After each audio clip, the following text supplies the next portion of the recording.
wa ala alihi wa sahbihi wa mawalah wa la hawla wa la quwata illa billahi wa ba'du. Alhamdulillah, di pagi hari ini kembali kita bisa duduk untuk berthalabul ilmi, dan kita masih melanjutkan kajian tafsir singkat dari surah-surah pendek dalam juz Amma, dan pagi ini masuk pada surah Al-Adiyat. A'udzubillahi minasyaitonir rajim. Bismillahirrahmanirrahim. Wal 'adiyati dhabha fal muriyati qadha fal mughirati subha fa atharna bihi naq'an fa wasatna bihi jam'a. Demi kuda-kuda yang berlari kencang, dhabha sehingga mengeluarkan suara terengah-engah, fal muriyati dan kuda-kuda yang memercikan qadha bunga-bunga api, fal mughirati dan kuda-kuda yang menyerang subha di waktu pagi, fa atharna bihi naqa sehingga menerbangkan debu-debu, fawasatna bihi jam'ah lalu menyerbu ke tengah-tengah kumpulan musuh. Innal insana li rabbih lakanud. Surah Al-Adiyat ini di antara asbab nuzulnya adalah Nabi SAW satu hari mengutus sebuah pasukan khusus sebanyak 100 orang, dipimpin oleh seorang sahabat Ansar yang bernama Munzir ibn Amr al-Ansari radhiyallahu anhu. Berangkatlah pasukan ini. Setelah berhari-hari pasukan ini rupanya hilang kontak, tidak tahu nasibnya, apakah menang ataukah kalah. Rasul tidak tahu, karena sudah berhari-hari tidak ada kabar dari mata-mata yang diutus Nabi SAW. Sehingga menjadi kesempatan orang-orang munafik untuk menyakiti Nabi SAW, disebarnya berita hoax, berita dusta akan kekalahan pasukan yang dikirim Nabi ini. Orang-orang munafik mengatakan bahwa kuda-kuda perangnya diambil oleh musuh dan pasukannya dibunuh. Sehingga kabar yang menyebar di tengah-tengah kaum muslimin di kota Madinah ini membuat Rasul sedih. Bagaimana tidak sedih? Yang namanya pasukan perang yang diutus Nabi SAW, mau tidak mau mereka punya keluarga, punya anak, punya istri. Sementara kemudian suami-suami mereka gugur di medan perang tanpa ada kabar. Maka membuat sedih Nabi SAW dengan pemberitaan orang-orang munafik ini.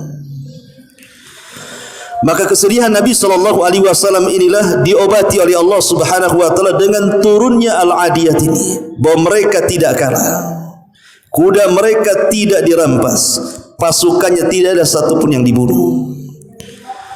Kemudian Allah Subhanahu wa taala menggambarkan bahwa mereka sedang perang.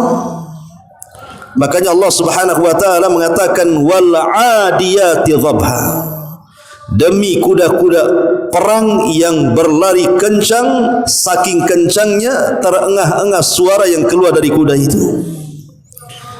Fal muriyati qadha, dan kuda-kuda itu memercikkan bunga-bunga api. Maknanya mereka berperang di waktu yang masih gelap, karena kalau siang hari tidak mungkin percikan sepatu kuda dengan batu nampak apinya. Fal mughirati subha, dan mereka kuda-kuda itu menyerang di waktu pagi. Fa atharna bihi naqa, sehingga menerbangkan debu-debu. Fawasatna bihi jam'ah, lalu menyerbu ke tengah-tengah musuh dan bisa mengalahkan musuh. Jadi Allah Subhanahu wa taala gambarkan kepada Rasul pemberitaan orang-orang munafik tidak benar. Justru pasukan sedang berperang, berkecamuk, dan Allah menangkan peperangannya. Inilah di antara sebab nuzul kenapa surah Al-Adiyat ini turun. Di sini Allah Subhanahu wa taala bersumpah dengan kuda. Kaidah Al-Quran ikhwan, kalau antum belajar tafsir, Allah Subhanahu wa taala selalu bersumpah dengan makhluknya, tapi tidak semua makhluk dijadikan sumpah, hanya makhluk-makhluk tertentu saja. Dan Allah Subhanahu wa taala ketika bersumpah dengan makhluknya dalam Al-Quran menunjukkan makhluk yang dijadikan sumpah itu memiliki keistimewaan di hadapan Allah. Tidak semua makhluk dijadikan sumpah, hanya makhluk-makhluk Allah yang punya keistimewaan di hadapan Allah. Salah satunya Allah bersumpah dengan kuda, karena kuda itu istimewa dalam Islam. Makanya Nabi SAW mengatakan fi nawasiha khairun, di ubun-ubun kuda itu ada kebaikan sampai kiamat. Makanya kita lihat bahwa di zaman Nabi SAW pasukan berkuda itu sangat istimewa. Dan kuda ini punya keistimewaan tidak dimiliki binatang-binatang yang lainnya. Kenapa? Karena keberanian kuda itu ditentukan oleh penunggangnya. Jadi kalau penunggangnya berani, kudanya berani. Kalau penunggangnya pengecut, kudanya pun ikut pengecut. Jadi kuda itu tergantung siapa penunggangnya dia. Makanya di zaman Nabi SAW ada seorang sahabat namanya Zubair ibn Awam. Itu kalau naik kuda ikhwan, dua tangannya tidak memegang pelana, tapi dua-duanya pegang pedang. Saking lincahnya beliau. Dan Nabi SAW memuji beliau. Makanya beliau satu di antara 10 sahabat yang dijanjikan masuk surga karena dikenal keberanian dalam perang, dan itu diwarisi kepada anaknya Abdullah ibn Zubair. Luar biasa. Ma'asyiral muslimin yang dimuliakan Allah Subhanahu wa taala, wal 'adiyati dhabha, demi kuda-kuda perang yang berlari kencang terengah-engah. Fal muriyati qadha, demi kuda-kuda perang yang memercikkan bunga api. Fal mughirati subha, dan demi kuda-kuda perang yang menyerang di waktu pagi. Dan ini sunnah Nabi. Nabi SAW kalau menyerbu sebuah musuh, dia tidak akan menyerbu di siang hari. Dia akan tidak akan menyerbu di sore hari, apalagi di malam hari. Nabi itu kalau menyerbu pasukan musuh biasanya menunggu di waktu subuh. Jadi kalau Nabi SAW ini mau menyerbu, maka dia akan dilihat apakah di tempat itu terdengar suara azan atau tidak. Kalau terdengar suara azan, Rasul balik, berarti di negeri itu ada muslim. Tapi kalau tidak mendengar suara azan, maka Rasul langsung menyerbunya. Dari sini ada kaidah para ulama tentang perbedaan negeri Islam dan negeri kafir. Kalau di sebuah negeri itu, kayak di negeri kita ini, suara azan berkumandang di mana-mana, berarti negeri kita ini negeri Islam. Tapi kalau seandainya di sebuah negeri tidak ada suara azan, seperti negeri tetangga Singapura gitu kan, susah tuh suara azan. Mungkin satu masjid saja yang keluar itu. Maka itu negeri kafir namanya. Jadi mudah saja menilai sebuah negeri itu. Kalau banyak suara azan di mana-mana, berarti negeri Islam. Kalau tidak ada suara azan, negeri kafir berarti. Dan ini membantah sebagian kelompok yang mereka mengklaim bahwa negeri kita ini bukan negeri Islam. Negeri kita ini negeri tagut. Maka siapapun yang kemudian loyal kepada negeri kita ditogut-togutkan tuh. Mereka tidak paham definisi negeri Islam dengan negeri kafir itu. Definisinya lihat suara azan saja. Karena azan itu syiar. Kalau syiar Islam nampak, itulah negeri Islam. Lah Nabi SAW selalu kalau menyerbu musuh itu di waktu subuh. Ada apa dengan subuh? Pertanyaannya.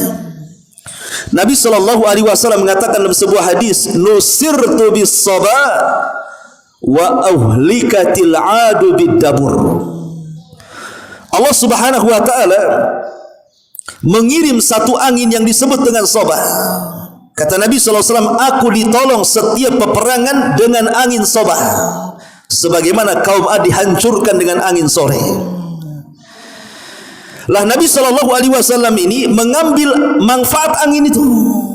Angin itulah yang membawa kemenangan pada setiap peperangan.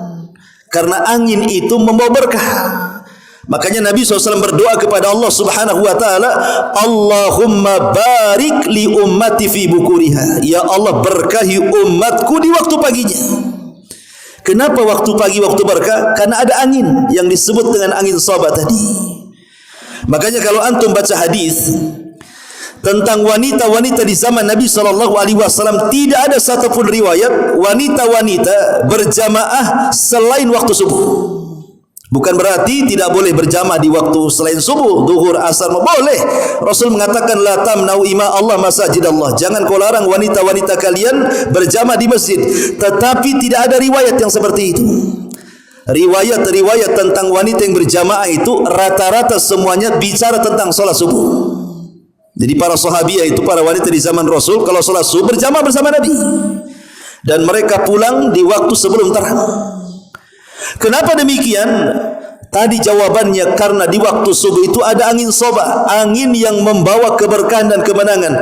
Makanya Imam Ibnul Qayyim rahimahullah ta'ala mengatakan, sebaiknya kalau seandainya kita di waktu pagi buka jendela, buka pintu, biar angin itu masuk. Karena angin itu memberkah.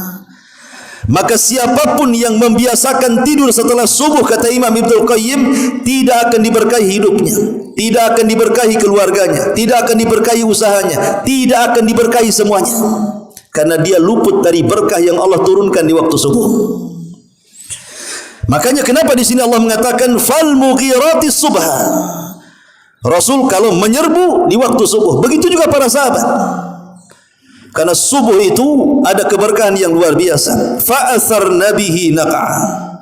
Kuda-kuda perang yang menerbangkan debu, fawasatna bihi jam'ah, lalu menyerbu ke tengah-tengah kumpulan musuh.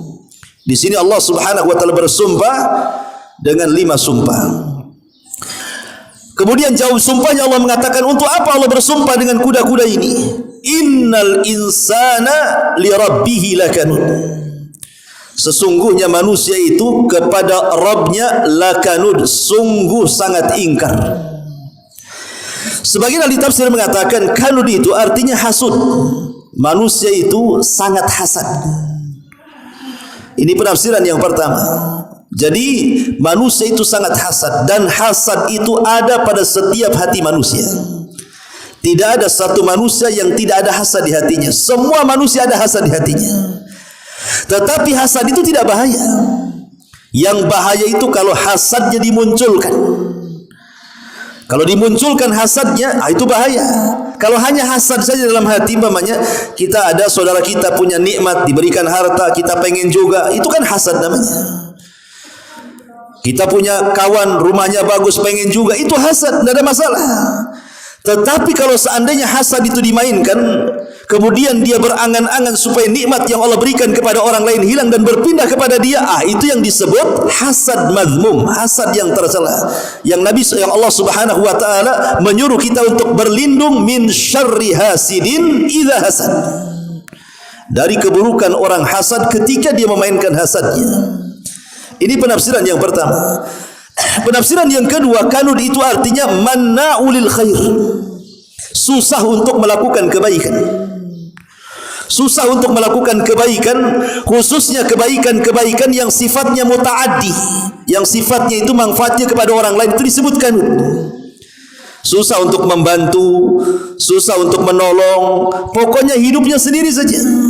Dia tidak membantu orang lain. Itu juga disebut kanud. Ada juga yang mengatakan kanud itu artinya al-asi. Manusia itu sungguh suka bermaksiat kepada Allah Subhanahu wa taala. Kemudian Allah mengatakan wa innahu ala dzalika lasyahid. Dan sesungguhnya manusia itu menyaksikan dirinya. Artinya ketika manusia bakhil, ketika manusia hasad, ketika manusia malas untuk melakukan kebaikan, dia tahu bahwa dia itu memang malas untuk itu. Bukan tidak sengaja gitu ya, memang dia tahu. Masalahnya ketika manusia tahu bahwa dia itu kanud, terus saja dia di atas kekanudannya. Dan itu disebabkan satu masalah, kata Allah, wa innahu li hubbil khairi lasyadid. Ini penyakitnya. Kenapa manusia itu sampai kanud, bakhil, hasad, dengki dan begitu seterusnya? Penyakitnya adalah wa innahu li hubbil khairi lasyadid, karena manusia itu terlampau mencintai harta berlebihan. Kata para ulama, ikhwan, demi Allah, kata para ulama, kalau seandainya manusia itu mencintai akhirat sama seperti kecintaan dia kepada dunia, tidak ada manusia yang masuk neraka. Kalau seandainya manusia itu cintanya kepada akhirat sama seperti cintanya manusia kepada dunia, semua manusia pasti masuk surga Firdaus. Tetapi tidak demikian. Kecintaan manusia kepada harta melebihi kecintaan mereka kepada akhirat. Makanya lihat dampak orang cinta kepada harta. Orang bisa kufur gara-gara harta. Orang bisa murtad gara-gara harta. Orang bisa berpisah gara-gara harta. Orang bisa hasad gara-gara harta. Orang bisa perang gara-gara harta. Suami istri bisa pisah. Tetangga bisa bermasalah. Waris-waris, ahli waris saling membunuh. Itu semua gara-gara harta. Makanya Allah mengatakan wa innahu li hubbil khairi lasyadid. Manusia ini terlampau mencintai harta. Makanya ulama mengatakan obat supaya kita tidak terlampau mencintai harta, maka ayat setelahnya Allah katakan afala ya'lamu idza bu'thira ma fil qubur. Ini obatnya. Obatnya apa? Afala ya'lam. Maka tidakkah manusia mengetahui idza bu'thira ma fil qubur, apabila telah dikeluarkan apa yang ada di kubur. Maknanya kalau ingin mengurangi kecintaan kita kepada harta, biasakan untuk ziarah kubur. Makanya Nabi SAW mengatakan, kuntu nahaitukum an ziyaratil kubur fazuruha fa innaha tudzakirukumul akhirah. Dulu aku larang, kata Rasul, kalian ziarah kubur, tapi sekarang silahkan ziarah kubur, karena ziarah kubur itu mengingatkan kalian tentang kematian dan akhirat. Orang kalau ingat kematian, ingat akhirat, maka akan sedikit kecintaan dia kepada harta. Tapi ketika seseorang kemudian dilupakan tentang kuburan, dilupakan tentang akhirat, hatinya semakin keras, semakin kencang pula angan-angannya kepada harta. Memang begitu matematikanya. Orang kalau cinta dengan akhirat, lupa dengan dunia. Orang kalau cinta dengan dunia, pasti dilupakan akhirat. Dan tidak mungkin mengimbangkan antara dunia dan akhirat. Dusta kalau ada yang mengatakan saya ingin 50-50 dunia dan akhirat. Mustahil, sangat mustahil. Coba orang yang mengatakan seperti itu, saya ingin ya separuh hidup saya untuk dunia, separuh untuk harta, 50-50 sajalah. Tidak bisa, karena Allah mengatakan Rabbana atina fid dunya hasanah wa fil akhirati hasanah wa qina adzabannar. Di sini ada 3 kalimat. Sering kita berdoa, ini kan doa sapu jagat namanya. Rabbana atina fid dunya hasanah. Ya Allah, berikan kepada kami dunia yang baik. Wa fil akhirati hasanah, dan akhirat yang baik. Wa qina adzabannar, dan jauhkan kami dari azab neraka. Lihat, dari 3 kalimat ini hanya 1/3 kita minta dunia, 2/3 akhirat. Kan 1/3 dunia kan? Ini kan 3 kalimat. Kalau kita bagi 3, 1/3, 1/3, 1/3. 1/3-nya Rabbana atina fid dunya hasanah. 1/3-nya wa fil akhirati hasanah. 1/3-nya wa qina adzabannar. Menunjukkan, kata para ulama, doa Rabbana atina fid dunya hasanah ini 2/3 minta akhirat, 1/3-nya minta dunia. Itu maksudnya. Maka di sini Allah Subhanahu wa taala memberikan obat. Kalau orang sudah cinta dengan dunia, ingatlah kuburan. Bahwa kita akan mati di situ. Kemudian yang kedua, untuk mengurangi kecintaan kita kepada dunia, lihatlah akibat-akibat orang-orang yang Allah binasakan gara-gara harta. Lihat Qarun. Allah katakan dalam Al-Quran, fakhassafna bihi wa bidarihil ardha. Kami tenggelamkan Qarun dan seluruh kekayaannya. Lihat Fir'aun, fa'aghraqnahu wa junudahum wa aghraqnahum wa junudahum. Kami tenggelamkan mereka semuanya ke dalam lautan. Lihat Namrud, bagaimana Allah wafatkan dengan 1 nyamuk yang disarangkan di otanya 40 tahun kemudian mati. Dan begitu seterusnya. Afala ya'lamu idza bu'thira ma fil qubur. Maka tidakkah dia mengetahui apabila telah dikeluarkan apa yang ada dalam kuburan, wa hussilama fis sudur, dan ditampakkan apa yang disimpan dalam dada, inna rabbahum bihim yauma idzil lakhabir, sungguh Tuhan mereka terhadap mereka pada hari itu maha meneliti. Ma'asyiral muslimin yang dimuliakan Allah Subhanahu wa taala. Di sini Allah Subhanahu wa taala hendak memberikan obat bagi penyakit-penyakit hasud, penyakit-penyakit kanut, penyakit-penyakit hubbul khair dengan cara mengingat akhirat. Ingat bahwa ada hari kebangkitan setelah kematian. Ma'asyiral muslimin yang dimuliakan Allah Azza wa Jalla, Nabi sallallahu alaihi wasallam pernah mengatakan dalam sebuah hadis, yushiku an tada'a alaikumul umam kama tada'a al-akalatu ila qas'atiha. Kata Rasul, hampir-hampir umat Islam ini akan dikepung dari semua arah oleh orang-orang kafir, seperti nampan yang penuh dengan makanan dikelilingi orang lapar. Nah, kalau ada satu nampan nasi, yang lapar ini orang 10, nampannya kecil kayak tadi antum sahur itu, apa enggak rebutan tuh? Seperti itulah kaum muslimin kelak di akhir zaman dikepung oleh musuh-musuhnya. Kemudian para sahabat heran dengan permisalan Nabi SAW ini dan mengatakan, ya Rasulullah, amin killatin nahnu yawma idzin. Rasul, apakah karena sedikit jumlah kami sehingga kami dikepung dari semua arah? Kata Nabi SAW, tidak, bal antum yawma idzin katsirun. Tidak, bahkan kalian banyak jumlahnya, lebih banyak dibandingkan orang kafir. Tapi kenapa kalian bisa dikepung?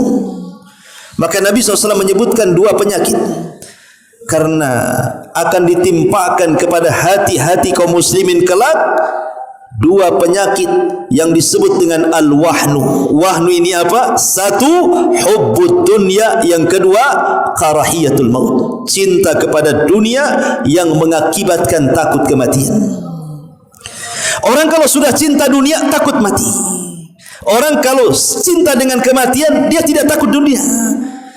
Makanya Nabi SAW mengatakan, man ahabba liqa Allah ahabba Allah liqa'ah, wa man kariha liqa Allah kariha Allah liqa'ah. Siapa yang cinta berjumpa dengan Allah, Allah cinta berjumpa dengan dia. Siapa yang benci berjumpa dengan Allah, Allah pun benci berjumpa dengan dia. Para ulama mengatakan, apa maknanya hadis ini? Hadis ini maknanya, orang kalau seumur hidup dia, selama dia hidup itu, dia investasikan tenaganya, dia investasikan semua daya dan kekuatannya, termasuk hartanya, waktunya, keluarganya untuk kehidupan akhirat, maka orang ini akan lebih cinta akhirat dibandingkan dunia. Tapi kalau seandainya kehidupannya dia investasikan hanya untuk dunia saja, waktunya untuk dunia, setiap jam detiknya untuk dunia, otaknya hanya mikir dunia, dunia, dunia saja, maka selamanya orang ini akan takut kematian. Kenapa? Karena kematian maknanya berpisah dengan dunia yang selama ini dikejarnya. Makanya dia takut kalau mati. Bagaimana rumah saya, bagaimana kebun saya, bagaimana ATM saya, bagaimana anak istri saya, dan begitu seterusnya. Akhirnya dia takut mati itu. Tapi kalau seandainya dia bangun istananya di sorga, dia membangun taman-taman di sorga, istana-istana di sorga, ketika detik-detik wafat itu yang mereka inginkan. Makanya orang-orang yang beriman apabila meninggal, kemudian jasadnya dibawa di atas keranda, ruhnya akan berteriak-teriak dan mengatakan, qaddimuni, segerakan aku, segerakan aku. Maknanya kematian itu minta disegerakan, segerakan masukkan aku ke liang lahat. Karena dia ingin bersegera masuk ke dalam sorga yang ditampakkan saat kematiannya. Dari sini ma'asyiral muslimin yang dimuliakan Allah Azza wa Jalla, bahayanya dua penyakit ini, hubbud dunya wa karahiyatul maut. Khalid bin Walid radhiyallahu anhu, ma'ruf Khalid bin Walid ya. Walaupun Khalid bin Walid ini masuk Islam telat dia. Bayangkan Rasul sudah berdakwah 20 tahun baru dia masuk Islam. Jadi selama Rasul berdakwah 13 tahun di kota Mekah, enggak ada ketertarikan Khalid bin Walid masuk Islam. Ketika Rasul hijrah ke Madinah sampai tahun ke-7 Hijriah, enggak ada ketertarikan masuk Islam. Sudah 20 tahun lewat Islam itu, Khalid tidak tertarik masuk Islam.